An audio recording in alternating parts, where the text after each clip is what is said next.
Hey there, economic enthusiasts, get ready for an East African showdown. In the realm of economic powerhouses, a new champion is emerging. Kenya is set to overtake Ethiopia as East Africa's largest economy. It's a remarkable feat, folks, and one that has analysts and investors buzzing. So, how did Kenya pull off this economic upset? Well, it's a story of smart policies, strategic investments, and a little bit of that Kenyan entrepreneurial spirit. Think of it as a marathon, not a sprint. Kenya's been putting in the work and now they're reaping the rewards. But hold on, this isn't just about bragging rights. Kenya's economic leap has big implications for the entire region.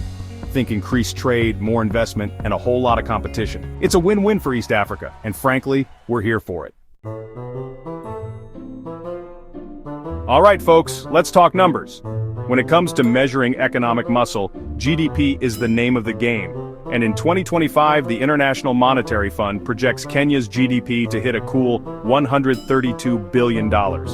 Meanwhile, Ethiopia is projected to reach $117 billion. Now, I'm no mathematician, but that's a clear victory for Kenya. But what do these numbers really mean? Well, a higher GDP generally translates to a stronger economy, more jobs, and a better standard of living for the people. It's about putting food on the table, roofs over heads, and maybe even a little extra for some nyama choma. So, how did Kenya manage to pull ahead? It's all about having a diverse economic portfolio, like a well-balanced breakfast, but for a country, Kenya isn't putting all its eggs in one basket. They've got agriculture, tourism, technology, and a growing manufacturing sector. From coffee to mobile money, Kenya's got it all. But it's not just about what they're producing, it's also about how they're doing it.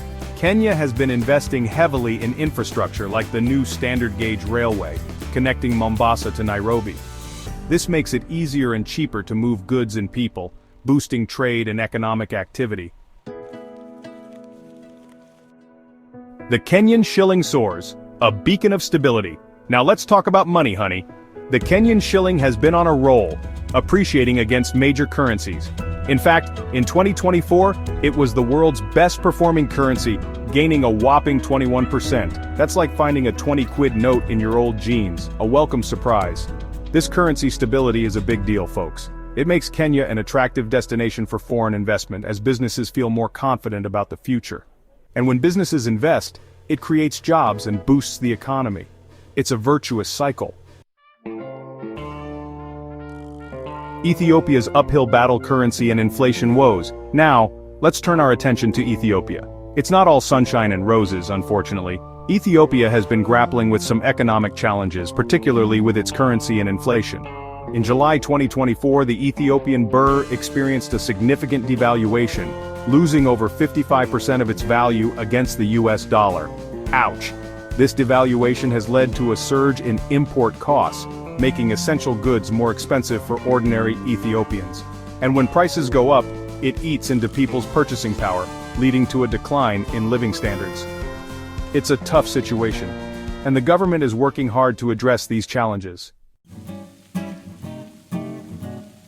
Kenya's rise a catalyst for regional transformation? So what does Kenya's economic rise mean for the rest of East Africa? Well, it's a potential game changer, folks. With its strategic location, growing economy, and stable political environment, Kenya is well positioned to become a central hub for trade and investment in the region. This could lead to a more integrated East African economy, with greater cooperation and collaboration between countries. Think of it as a rising tide that lifts all boats. And who knows, maybe we'll see a little healthy competition between Kenya and its neighbors, pushing everyone to up their game. Charting a path to prosperity lessons from East Africa. As we've seen, the economic landscape of East Africa is changing rapidly. Kenya's rise is a testament to the power of smart policies, strategic investments, and a commitment to diversification. But it's also a reminder that economic progress is not a guarantee.